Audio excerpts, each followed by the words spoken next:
구독, 좋아요, 댓글은 채널 운영에 큰 도움이 됩니다. 책을 통해 인생을 배운다, 책 배웁니다. 오늘 소개해드릴 책은 피트 데이비스의 전념이라는 책입니다. 이 책은 탐색과 전념이라는 개념을 설명해주고 있고, 우리는 너무 많은 선택지 때문에 하나에 전념하지 못한다는 설명으로 시작하고 있습니다. 흔히들 수저라고들 말하죠. 흙수저, 금수저 같은 것들이요. 그러니까 자신이 태어난 환경을 말하는 건데요. 부모님이 뭐 하시는 분인지, 집안 분위기는 어떤지, 어느 정도의 불을 타고났는지 등등이 자신의 삶을 어느 정도 결정을 지었다면 요즘 들어서는 자신의 인생을 새롭게 개척하려는 시도들이 많아지고 있습니다.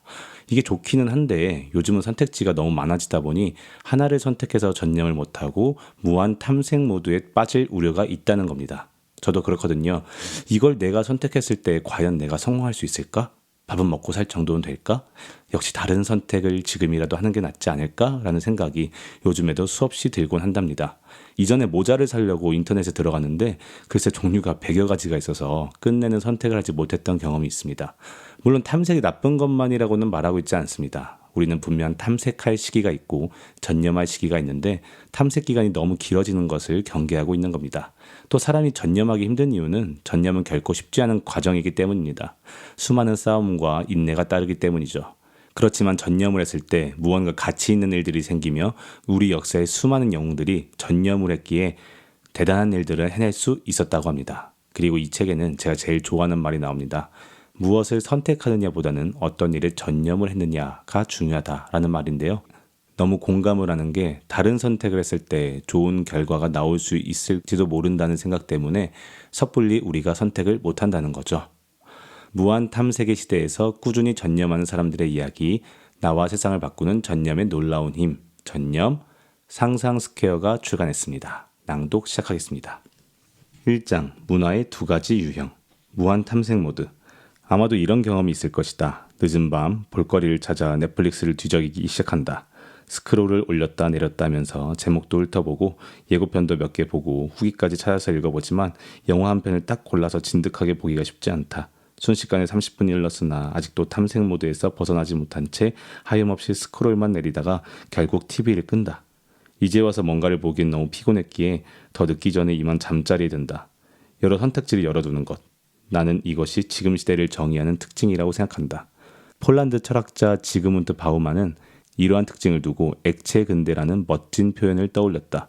바우만의 설명에 따르면 현대인들은 어느 한 가지 정체성, 장소, 공동체에 스스로 묶어두기를 원치 않으며 그래서 마치 액체처럼 어떠한 형태의 미래에도 맞춰서 적응할 수 있는 유동적 상태에 머무른다. 사람만 그런 것도 아니다. 우리를 둘러싸고 있는 세계 역시 액체와 같은 상태를 유지한다.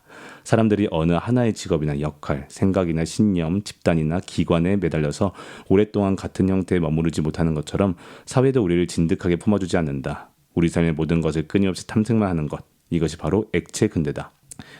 내가 아는 사람들 대부분은 아늑한 집을 떠나 사회로 뛰어드는 순간을 마치 수많은 방이 딸린 기나긴 복도에 들어서는 것처럼 받아들였다.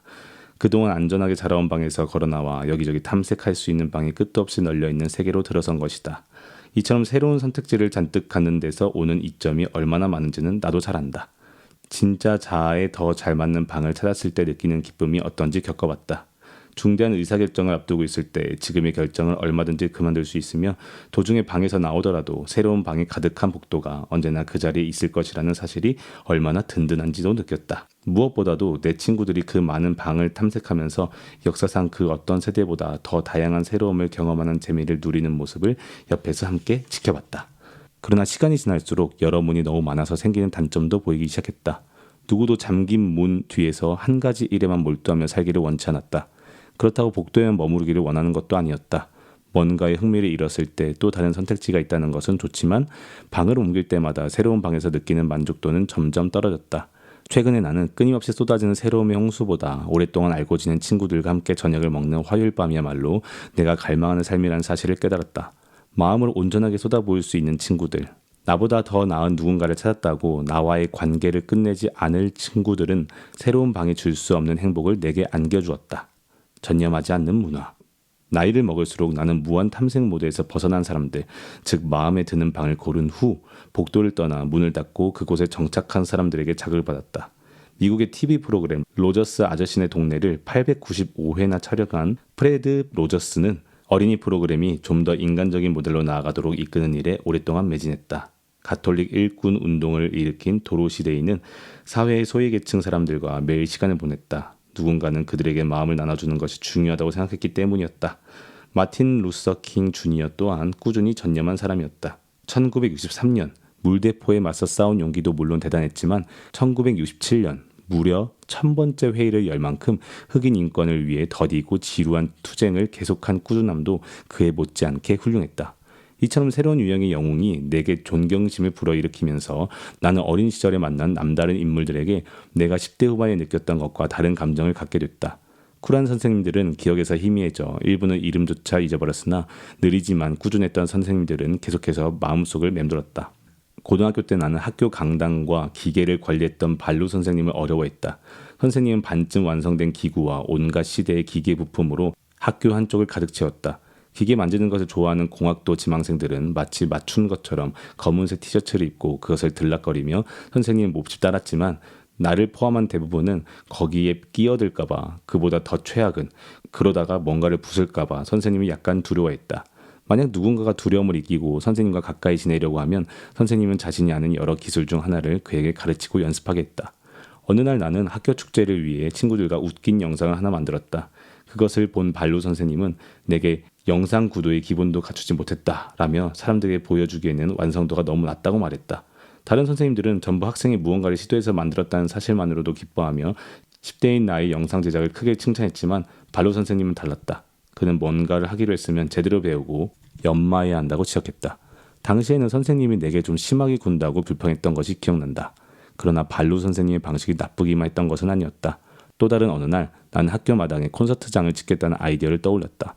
다른 선생님들은 전부 말도 안 되는 생각으로 넘겨버렸다. 대체 무슨 소리를 하는 거니?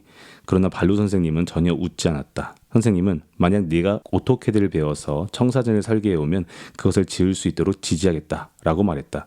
당근보다는 채찍이 많긴 했지만 내가 진지하게 배움을 임할 때 그 생각을 진지하게 대해주었던 발로 선생님은 참된 스승이었다. 내가 피아노 수업을 들었던 게이틀리 선생님 역시 특별했다. 선생님은 40년 동안 그녀의 거실에서 똑같은 그랜드 피아노를 쳤다. 다른 선생님에게 피아노를 배우던 친구들은 한 번에 1, 2년쯤 수업을 들었다가 끊었다 하면서 자기가 좋아하는 음악을 배웠지만 게이틀리 선생님은 좀 구식이었다. 선생님은 단순히 클래식 음악의 음계를 배우고 연주하는 것 이상을 요구했다. 게이틀리 선생님의 수업을 등록하는 것은 피아노보다 그리고 자기 자신보다 더 거대한 무언가에 온전히 몰입하는 경험을 신청하는 것과 같았다. 일주일에 한두 번 수업만 듣겠다는 태도는 허락되지 않았다. 일단 그녀에게 배우기로 했으면 다른 학생들과 함께 선생님이 계획한 일정을 전부 소화해야 했다. 가을 발표회, 크리스마스 콘서트, 소나틴의 축제, 6월 발표회가 있었고 각각의 행사마다 그에 앞서 모든 학생이 함께 준비해야 하는 공연이었다. 피아노의 역사, 바로 그 맛과 낭만주의의 차이는 물론 연주를 끝낸 후에 바르게 인사하는 법도 배워야 했다. 마음대로 수업을 쉴 수도 없었다. 중학교 때 한번 게이틀리 선생님에게 1년간 수업을 쉴 수 있는지 물었던 적이 있다. 가능이야 하지. 선생님은 대답했다. 그렇지만 할 수 있다고 해서 진짜로 1년 쉬는 일은 없을 거란다. 결국 나는 선생님에게 12년 동안 피아노를 배웠다. 그러나 내가 선생님의 거실에서 배운 것은 그저 피아노뿐만이 아니었다. 나보다 큰 학생들이 내가 보기에 말도 안 되게 어려운 곡을 치는 모습을 구경만 하다가 마침내 내가 그 곡을 연주하게 됐을 때의 느낌이 어떤지 배웠다. 또한 게이틀리 선생님은 오랫동안 나를 알아왔기 때문에 그 어떤 선생님보다 더 깊은 조언을 해줄 수 있는 통찰력과 권한이 있었다. 넌 뭐든지 너무 빠르게 하려는 경향이 있단다. 조금 천천히 가면 더 좋을 거야. 아버지가 돌아가셨을 때 선생님이 장례식에 와주신 것도 내게는 의미가 있었다. 해마다 각종 연주회와 발표 자리에서 아버지와도 수년간 보진했기에 가능한 일이었다.